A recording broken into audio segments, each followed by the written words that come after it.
بسم اللہ الرحمن الرحیم۔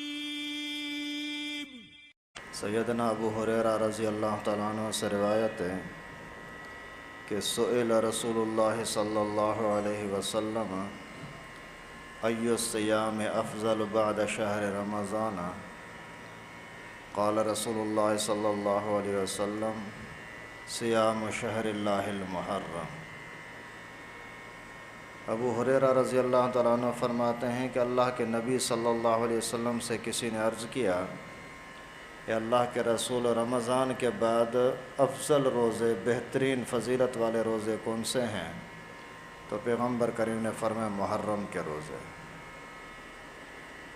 تو 10 تاریخ کا روزہ رکھنا مستحب ہے، فرض واجب نہیں ہے، بڑی فضیلت والا ہے کہ 1 سال پچھلے کے پیچھے کے گناہ، 1 سال آئندہ کے گناہ بھی اللہ تعالیٰ معاف فرما دیتے ہیں۔ صغیر ہے، کبیرہ گناہوں کے لیے تو پھر توبہ کرنا لازم ہوتی ہے۔ لیکن جب پیغمبر کریم صلی اللہ علیہ وسلم کو اطلاع ملی کہ اسی دن یہودی بھی روزہ رکھتے ہیں تو اللہ کے نبی نے فرمایا کہ ان کے ساتھ مشابہت نہ کرو، ایک روزہ اور ملا دو، پھر 9ویں اور 10ویں کا یا 10ویں اور 11ویں کا، جمعہ اور ہفتہ 2 دن یا ہفتہ اور اتوار یہ 2 دن۔ یہ فضیلت کی چیز ہے، اگر کوئی آدمی رکھنا چاہے تو رکھ سکتا ہے۔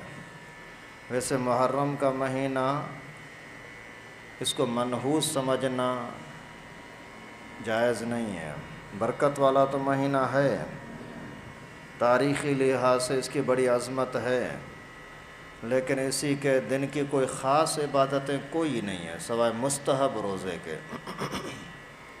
اگر کوئی بندہ بولتا ہے کہ اسی دن نیاز کرنا لازم ہے، سبیل لگانا لازم ہے، نظر کرنا یا پانی پلانا، یہ ساری بدعتیں ہیں۔ دین کے اندر کوئی بھی نئی چیز ڈال دینا یہ بہت بڑی گمراہی ہوتی ہے۔ اپنے گھر کے لیے اگر آدمی وسعت کا کھانا کرے، کشادہ کھانا کرے، اس کی اجازت ہے، اپنے گھر کے لیے، کسی کو دینے کے لیے نہیں، اپنے گھر کے لیے اچھا کھانا کھلاتا ہے۔ ایک روایت میں آتا ہے کہ اپنے گھر پر جو 10 محرم کو کشادگی کرتا ہے تو اللہ تعالیٰ پورا سال اس کے گھر میں کشادگی عطا فرماتے ہیں۔ گھر کے لیے کریں، بالکل کریں، جو کچھ پکانا ہے پکاؤ، لیکن اوروں کو دینا اس سے اپنے آپ کو بچائیں۔ ویسے صدقہ خیرات کرنا بڑا ثواب کا کام ہے، لیکن اس دن اگر صدقہ خیرات بھی کرو گے نا تو ان شیعوں کے ساتھ مشابہت کی وجہ سے گناہ ہوگا، ثواب نہیں ہوگا۔ اور اسی طریقے سے کالے کپڑے پہننا، کالا کپڑا ویسے ہی جہنمیوں کا لباس ہے اور بیماریوں کا سبب ہوتا ہے۔ اور سنجیدہ لوگ بھلے بے دین ہوں لیکن سنجیدہ لوگ جو پڑھے لکھے ہوتے ہیں وہ بھی کالے کپڑے نہیں پہنتے۔ جو جاہل قسم کے لوگ، بد اخلاق یا بدتمیز قسم کے لوگ، وہ کالے کپڑے پہنتے ہیں۔ لیکن ان دنوں کے اندر تو شیعوں کے ساتھ مشابہت کی وجہ سے بالکل ناجائز ہے، کیونکہ ان کے لیے یعنی جو لوگ بھی بدعتوں میں پڑے ہیں ان کے لیے بڑی سخت وعید آتی ہے۔ لیس منا من ضرب الخدود وشق الجیوب ودعا بدعوى الجاہلیہ۔ اللہ کے نبی صلی اللہ علیہ وسلم فرماتے ہیں وہ ہم میں سے نہیں، ان کا اسلام کے ساتھ، پیغمبر کریم کے امت کے ساتھ کوئی واسطہ نہیں، جو چیختے چلاتے ہیں، آہو زاری ہے، چلانا، ہائے حسین یا حسین، یا پھر اپنے کپڑے پھاڑنا، سینہ یا پیٹھ پیٹنا، یہ ساری بدعتیں ہیں، ناجائز ہے۔ اور اللہ معاف فرمائے ناجائز کام کو ثواب سمجھ کر کر رہے ہیں۔ اگر یہ خود بھی اس کو ثواب سمجھتے نا تو ایک جگہ میں چھپ کر کے کرتے۔ یہ روڈوں پر آنا، فساد مچانا، یہ صرف فسادی ہونے کی نشانی ہے، عبادت نہیں ہے۔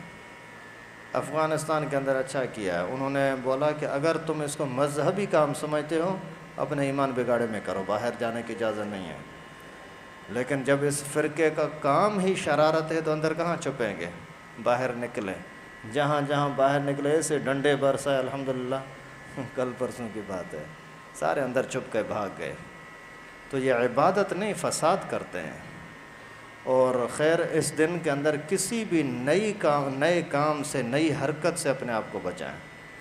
ماتم کرنا گناہ ہے، گناہ کے اوپر لعنت برستی ہے، تو اسی لعنت والی جگہ پر جانا بھی جائز نہیں ہے۔ کتنا بھی کھانے پینے کے اندر بریانیاں کھلائیں، حلیم کھلائیں، کیا بھی کھلائیں، جانے کی اجازت نہیں ہے۔ گھر میں کوئی بھیجے بھی صحیح شیعہ کی طرف سے تو نہ کھایا کریں، کسی کی طرف سے بھی اس دن کے اندر احترام کریں، یعنی اپنے آپ کو ناجائز سے، حرام سے بچائیں۔ اور 10 محرم کو اگر کوئی بندہ قبرستان جاتا ہے جا سکتا ہے، کوئی منع نہیں ہے، لیکن اس میں لازم ہے کہ جلوس بنا کر کے اور تماشے کی خاطر جانا جائز نہیں ہے۔ ویسے ہی آدمی جائے، اکیلے چلا جائے، 1-2 ساتھی کے ساتھ، ویسے ہی جس طرح جاتا رہتا اس طرح سے 1-2 بندوں کو لے کر کے چلا جائے، کوئی منع نہیں ہے، لیکن اسی دن خاص اہتمام کرنا، آجو بھائی چلتے ہیں گاڑی کرتے ہیں، چلیں گے ساتھ، یہ غلط طریقہ ہے، یہ پھر وہی بدعت کے زمرے میں آئے گا۔ وہاں بھی جا کر کے اب خود تو میت کے ساتھ ہاتھ نہیں ملاتے ہیں نا، صرف دعا کرتے ہیں نا، یہاں سے بھی دعا کرو گے تو چلی جائے گی، اللہ تعالیٰ وہاں بھی پہنچا سکتے ہیں۔ اور اس دن کے اندر بہتر یہ ہے کہ آپ سیر روزے میں چلے جائیں، سارے ٹینشن سے فارغ بھی ہو جائیں گے، اور اگر سیکھنے کی نیت سے یا سکھانے کی نیت سے سیر روزے میں چلے گئے نا، بہت بڑا ثواب ہوگا۔ صرف یہ ضروری نہیں ہے کہ میں تو سیکھا ہوا پوری نماز آتی ہے، بھائی تو سیکھا ہوا ہے تو دوسروں کو سکھاؤ تو صحیح، سکھانے کا ثواب تو ملے گا، لیکن اکثر میں نے تجربہ کیا ہے، اکثر لوگ نماز غلط پڑھتے ہیں، قرآن غلط پڑھتے ہیں، اللہ اکبر صحیح کہنا نہیں آ رہا، سبحان ربی الاعلیٰ صحیح کہنا نہیں آ رہا، لیکن احساس بھی نہیں ہے۔ یار یہ کون سا طریقہ ہے؟ اگر ڈرائیوری نہیں آتی، کبھی بھی گاڑی کے اسی ڈرائیوری سیٹ پر بیٹھو گے؟ نہیں۔ اگر کھانا پکانا نہیں آتا، بیوی کبھی آپ کو کھانا پکانے کے لیے دے گی دیگچی کی اس کا کالا منہ کر؟ کبھی بھی نہیں۔ جو چیز اور دنیا کی چیزیں نہیں سیکھے ہوئے اس میں ہاتھ نہیں ڈالتے۔ نماز نہیں سیکھے ہوئے تو سیکھو تو صحیح اللہ کے بندے۔ تو خیر جا کر کے سیر روزے میں نماز سیکھیں، ایک دوسرے کا تلفظ صحیح کروائیں، ایک دوسرے کو سکھانے کی کوشش کریں۔ اللہ تعالیٰ نے موقع دیا ہے سکھانے کا، سیکھنے کا، علماء استاد سکھاتے ہیں، لیکن احساس ہی نہیں ہے۔ خیر اس دن کے اندر بدعتوں سے اپنے آپ کو بچائیں۔ اللہ تعالیٰ سے دعا ہے کہ اللہ پاک ہم سب کو سنتوں کو سمجھنے کی، دین کو سمجھنے کی اور اپنانے کی توفیق نصیب فرمائے، بدعتوں کو، شرک کو، گمراہی کو سمجھنے کی، اور اللہ رب العالمین ہم سب کو بچنے کی توفیق نصیب فرمائے۔ وآخر دعوانا ان الحمد